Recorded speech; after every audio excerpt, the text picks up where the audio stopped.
कब तक आप अपने बच्चों को इस तरह से साथ छोड़ देंगे?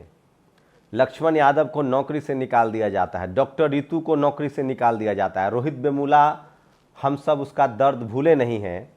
पिछले 5 से 6 साल में IIT IIM से, ये मैं नहीं कह रहा हूँ, भारत सरकार के आंकड़े हैं, 13,000 SC ST OBC के बच्चे बाहर फेंक दिए गए हैं। लेकिन आपके पास न टीवी है, न अखबार है, न इस पर बहस होगी, और आपको मजा आ रहा है मनुवादी मीडिया के धर्म वाले बहस में। आपको पता है आपके मासूमों के साथ क्या हो रहा है? IIT कानपुर के 31 साल के एरोस्पेस ब्रांच के MTech छात्र विकास कुमार मीना अब नहीं रहे। तथाकथित, सोचिए किस तरह से, सबसे दर्दनाक खबर बता रहा हूं मैं, ये सबसे दुखद है, दर्दनाक है। अब 31 साल के एरोस्पेस में, सोचिए एरोस्पेस ब्रांच में वो MTech कर रहे थे IIT में, एरोस्पेस विभाग में, और किस तरह से मनुवादी प्रोफेसरों ने दबाव बनाया ताकि उनके दिमाग का नस फट जाए। और अंत में क्या करता विकास ने भी वही किया जो रोहित वेमुला ने किया था, उसने अपनी जिंदगी से हार मान ली। सबसे दर्दनाक खबर बता रहा हूं, इस समय इस घटना ने 5-6 साल पुरानी यादें वापस लौटा दी, जब कुछ वर्ष पूर्व IIT कानपुर में एरोस्पेस इंजीनियरिंग विभाग में मेरे स्वयं के भाई के साथ भेदभाव हुआ, जो एक प्रगतिशील छात्र था। इम्तिहान के वक्त उन्हें कहीं पेपरों का सजेशन बैक रख दिया गया था। मैं ऐसे दर्जनों छात्रों से बात करता हूं जो डॉक्टरी की पढ़ाई कर रहे हैं, जो इंजीनियरिंग की पढ़ाई कर रहे हैं, जो MBA की पढ़ाई कर रहे हैं। अगर वो SC ST OBC या किसान समाज से हैं तो उनको प्रताड़ित किया जाता है। नाम विकास कुमार मीना, छात्र IIT Kanpur, course aerospace engineering, और कारण प्रोफेसर द्वारा भेदभाव। सोचिए मेरे पास न टीवी है, न अखबार है, न मेरे पास रिपोर्टर है। मैं वो शब्द भी नहीं बोल सकता हूं जो विकास के साथ हुआ है, क्योंकि YouTube उस चैनल उस कम्युनिटी गाइडलाइंस में हमें बैन कर देगा। मैं सबसे ज़्यादा अपने आप को तकलीफ में पाता हूं, निहायत ही कमज़ोर पाता हूं, पंगु पाता हूं, जब मैं इस तरह की खबरों के साथ न्याय नहीं कर पाता हूं। सोचिए इस देश का भविष्य, आज इसरो में 3 वैज्ञानिक OBC कम्युनिटी के हैं। जानबूझकर आपके बच्चों को मारा जा रहा है। आप समझिए इस बात को, आपके बच्चों के साथ नाइंसाफ़ी हो रही है। डॉक्टर रितु के साथ क्या हो रहा है, लक्ष्मण के साथ क्या हो रहा है, रोहित वेमुला के साथ क्या हुआ, डेल्टा मेघवाल के साथ क्या हुआ, पायल तडवी के साथ क्या हुआ। और ऐसे रोज होते हैं। पिछले 5-6 सालों में 13,000 SC ST OBC के बच्चों को बाहर कर दिया गया है सेंट्रल यूनिवर्सिटी से, IIT से, IIM से। सोचिए UPSC में नंबर काटे जा रहे हैं। कब तक जगेंगे आप लोग? मैं फिर कह रहा हूं, ये लड़ाई जो इस देश के दलित, पिछड़े, आदिवासी, जो किसान मजदूर हैं उनकी नहीं है। ये लड़ाई हम जैसे लोगों को लड़नी पड़ेगी, जो पढ़े लिखे हैं, जो सिस्टम को समझते हैं और जिन्होंने सिस्टम में अपना वक्त जाया किया है। राजेंद्र प्रसाद सिंह कहते हैं कि आरक्षण से नौकरी ले तो लोगे आसान है, लेकिन नौकरी पूरा नहीं कर पाओगे सम्मान के साथ। किस तरह के हालात बना दिए जाते हैं आपके बच्चों के लिए, जहां वहां आपके IIT में, IIM में, सेंट्रल यूनिवर्सिटी में दलित, पिछड़े, आदिवासी, किसान कम्युनिटी के प्रोफेसर ही नहीं है, असिस्टेंट प्रोफेसर नहीं है, एसोसिएट प्रोफेसर नहीं है, वाइस चांसलर नहीं है, डीन नहीं है, प्रॉक्टर नहीं है।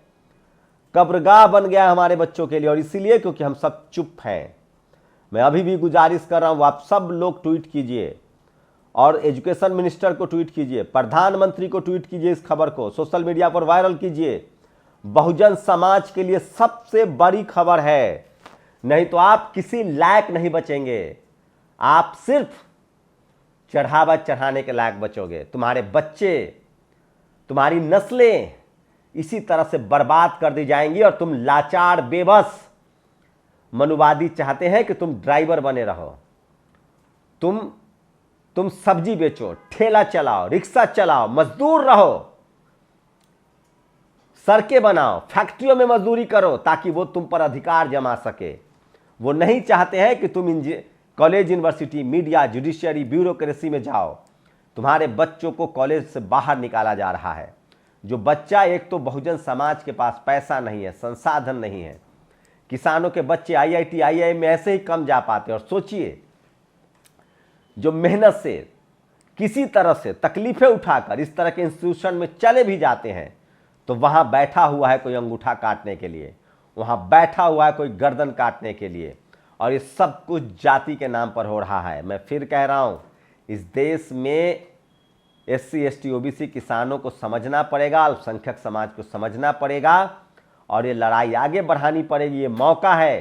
कल तक आपके पास टीवी अखबार नहीं था, सोशल मीडिया है। आप अपने बच्चों को ऐसे नहीं छोड़ सकते हैं। क्या हो रहा है लक्ष्मण यादव के साथ, क्या हुआ? वो आपके सम्मान की लड़ाई, संवैधानिक लड़ाई, आरक्षण की लड़ाई, संविधान की लड़ाई लड़ रहे थे, उनके साथ ये हुआ, नौकरी से निकाल दिया गया। डॉक्टर रितु के साथ क्या हुआ? 365 दिन वो पढ़ाती भी थी और सामाजिक आंदोलन में हिस्सा लेती थी, क्या हुआ? जम्मू कश्मीर में एक प्रोफेसर के साथ क्या हुआ? रतन लाल को रोज धमकियां मिलती हैं, हम जैसे पत्रकारों को रोज धमकियां मिलती हैं। सोचिए, मैं सच कह रहा हूं, कई बार मेरे जहन में आता है कि मैं ये सब छोड़ दूं, मैं असुरक्षित महसूस करता हूं। मेरे दिमाग में भी कई बार इस तरह के सवाल आते हैं कि मेरा क्या होगा। कई बार मन करता है कि मैं सरेंडर कर दूं, अपने आप को सेक्रीफाइस कर दूं। लेकिन मैं फिर कह रहा हूं, बाबा साहब को पढ़ता हूं, फूले पेरियार अंबेडकर को पढ़ता हूं, तब जाकर ताकत मिलती है। शायद हमारे ये बच्चे ये नहीं समझ पा रहे होंगे। और सोचिए किस तरह से जातिवाद अब आपके बच्चों के संघर्ष को और लंबा खींच रहा है। वो शब्द मैं बोलना नहीं चाहता हूं क्योंकि कम्युनिटी गाइडलाइंस आता है। सोचिए किस तरह से विकास कुमार मीना IIT कानपुर में एयरोस्पेस में MTech के छात्र थे, क्या हुआ होगा उनके साथ, क्या क्या नहीं हुआ होगा। फिजियोलॉजी में फेल कर दिया जाता है, कॉपी नहीं देखी जाती है, रोज जाति सूचक शब्द का अपमान किया जाता है। ये स्थिति है, यही मौका है। मैं आप लोगों से गुजारिश कर रहा हूं, IIT मुंबई में इसी तरह की चीजें हुई थी, IIT चेन्नई में इसी तरह की चीजें हुई थी। इसकी वजह यह है कि media, judiciary, college, university, bureaucracy, business, sports, high court, supreme court, higher education में आपके लोग नहीं है। आप सर्वे कीजिए जाके। काश सब मेरे पास टेलीविजन चैनल और अखबार होता, मेरे पास रिपोर्टर होते। हर कॉलेज में आपको दलित, पिछड़े, आदिवासी, किसान, अल्पसंख्यक छात्र कहते मिल जाएंगे कि उनके साथ किस तरह का बदसलूकी और भेदभाव होता है। लगातार कोशिश है। JNU के विद्रोही, सोचिए, जिनको कॉलेज से निकाल दिया गया था, उन्होंने पूरी जिंदगी JNU में खपा दी कविताएं लिखकर। मैं अभी भी कह रहा हूं, गुजारिश कर रहा हूं इस देश के SC ST OBC किसान कम्युनिटी से, अल्पसंख्यक समाज से, जागरूक होइए। और कुछ नहीं करना है आपको, संवैधानिक रूप से इस खबर को ट्रेंड कराइए। इस देश के प्रधानमंत्री, गृह मंत्री, इस देश के UP के मुख्यमंत्री, इस देश के MHRD जो शिक्षा मंत्री हैं, उनको रिट्वीट कीजिए, उनको पता चले कि क्या चल रहा है कॉलेज यूनिवर्सिटी में। मनुवादी, ये जातिवादी क्रिमिनल्स बचने नहीं चाहिए। ये सब की हम सबकी जिम्मेदारी है। सोचिए कौन जिम्मेदार है वो 13,000 छात्रों के ड्रॉप आउट के लिए। सोचिए कितनी मुश्किल घड़ी है। एक तो SC ST OBC अल्पसंख्यक किसान के बच्चे शुरुआत में ही स्कूल नहीं जाते हैं, अब धीरे धीरे समाज में जागरूकता ही है, लोग स्कूल जाने लगे हैं। 60% बच्चे स्कूल कॉलेज में ही ड्रॉप आउट हो जाते हैं। 1-2-5% बच्चे, 85% आबादी के 5 से 10% बच्चे हायर एजुकेशन में जाते हैं। 5 साल में वहां से 13 से 17,000 बच्चे को ड्रॉप आउट किया जा रहा है। जो किसी तरह से हिम्मत करने की कोशिश करता है, उसके साथ क्या बर्ताव होता है, इसका तरीका क्या है, सॉल्यूशन क्या है। एक तो बहुजन समाज के पढ़े लिखे लोग जो कॉलेज यूनिवर्सिटी में है, मीडिया में है, जुडिशियरी में है, ब्यूरोक्रेसी में है, बिजनेस में है, उन सबको सामने आकर बोलना पड़ेगा। मैं फिर कह रहा हूं, आपकी चुप्पी आपको जीने नहीं देगी। आज आपको लगता है कि आपके साथ नहीं होगा, प्रोफेसर विक्रम के साथ क्या हो रहा है, प्रोफेसर रतनलाल के साथ क्या हो रहा है, ये सब समझने की कोशिश कीजिए आप लोग। और मैं फिर कह रहा हूं, ये लड़ाई वो लोग नहीं लड़ सकते हैं जो मजदूर हैं, लाचार हैं, बेबस है।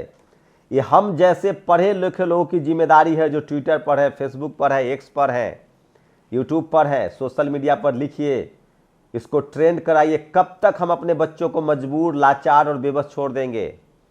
मैं सबसे ज़्यादा दुखी हूं, आपकी नस्लें बर्बाद हो जाएंगी। उनकी कोशिश है कि आपको मजदूर, लाचार, बेबस और मजबूर बनाया जाए। और इसीलिए आपके तमाम पावर सेंटर्स पर जो आपके बच्चे पहुंच रहे हैं, media, judiciary, college, university, bureaucracy, business, sports, सब जगह उनके साथ इसी तरह का जातिवाद हो रहा है और वो गिव अप कर रहे हैं। मैं फिर कह रहा हूं, बहुजन समाज के बच्चों से अपील है, छात्रों से अपील है, प्रोफेशनल से अपील है, प्लीज प्लीज प्लीज हार मत मानिए। हमारा इतिहास रहा है संघर्ष का। बहुजन समाज को, जिसको शूद्र और छूत बना दिया गया, बाबा साहब ने पानी पीने के लिए भी संघर्ष किया है। आप समझिए इस बात को, बहुत मुश्किल से लड़ाई यहाँ तक पहुंची है, बहुत मुश्किल से हमारे लिए स्कूल कॉलेज के दरवाजे खुले हैं, बहुत मुश्किल से हमें आप जाने दिया जा रहा है, क्योंकि बाबा साहब का संविधान है, वोट का अधिकार है। अगर आप किसी मुश्किल में हैं तो चीखिए, चिल्लाइए, संपर्क कीजिए, एक दूसरे को बताइए, हार मत मानिए, सरेंडर मत कीजिए। आप सरेंडर कर देंगे तो हजारों लोग मायूस और नाराज हो जाएंगे। और मैं इस देश के बहुजन समाज, दलित, पिछड़े, आदिवासी, अल्पसंख्यकों से अपील कर रहा हूं कि समय रहते जो ब्रेव बच्चे हैं, जो ब्रेव प्रोफेसर हैं, जो नौकरी की परवाह किए बगैर समाज के हक, अधिकार, संवैधानिक अधिकार, इस देश की मजबूती के लिए संघर्ष कर रहे हैं, उनके साथ खड़ा होइए। बहुत ही तकलीफ दे खबर है, सोचिए रोज ये हो रहा है, किसी न किसी IIT में, IIM में, सेंट्रल यूनिवर्सिटी में, हर जगह हो रहा है। इस पर रोक लगनी चाहिए।